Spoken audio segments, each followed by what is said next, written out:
Ce programme vous est présenté en partenariat avec Le Monde de la Bible.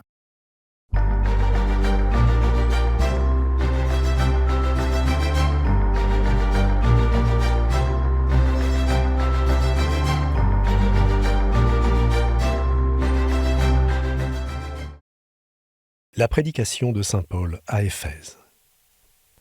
À part dans quelques enluminures médiévales, la prédication de saint Paul à Éphèse est un sujet rare et peu connu.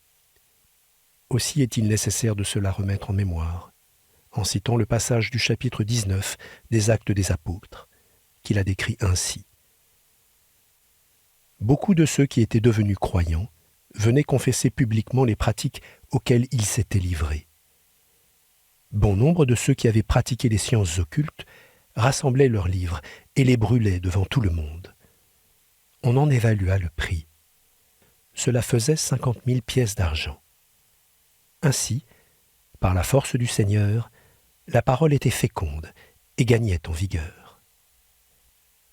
Éphèse était en effet connue pour son temple dédié à Diane, représenté à l'arrière-plan de la composition, l'une des 7 merveilles du monde, ainsi que pour sa magie.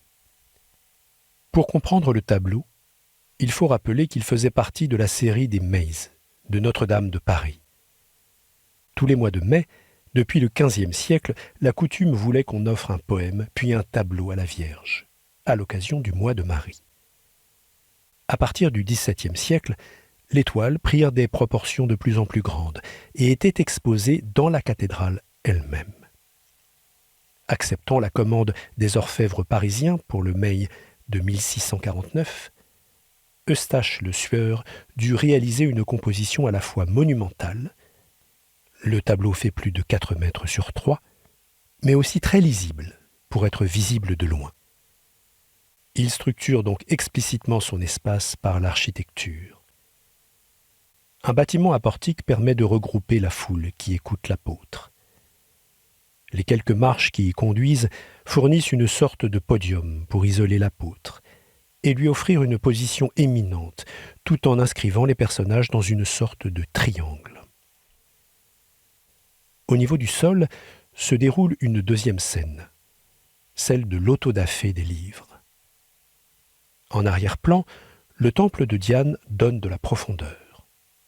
Par ses obliques, il construit un point de fuite qui aboutit à la tête de l'apôtre, qu'il est ainsi impossible de manquer.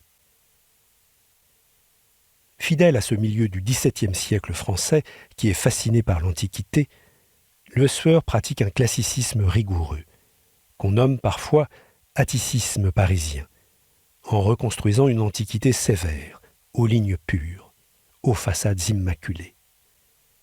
Tout y est, les costumes, les sandales, les colonnes, doriques pour le portique et ioniennes pour le temple. On repère même la Diane à la biche, une copie romaine d'un original grec conservé dans les collections royales et popularisé par une copie en bronze placée dans les jardins de Fontainebleau. Ce classicisme imite à la vérité un autre classicisme, remontant un siècle plus tôt, celui de Raphaël. La posture de Paul combine les 2 gestes des 2 philosophes dans la célébrissime fresque du Vatican intitulée « L'école d'Athènes ».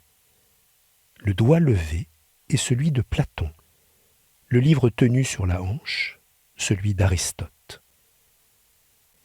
Cette dramaturgie et son cadre antiquisant visent à mettre en œuvre un des thèmes favoris du grand siècle, le pouvoir de la parole. La parole se trouve primitivement dans le livre, qui est celui des Écritures saintes, que tient Paul en main. Elle est ensuite proférée avec autorité par l'apôtre et soutenue par son geste impérieux.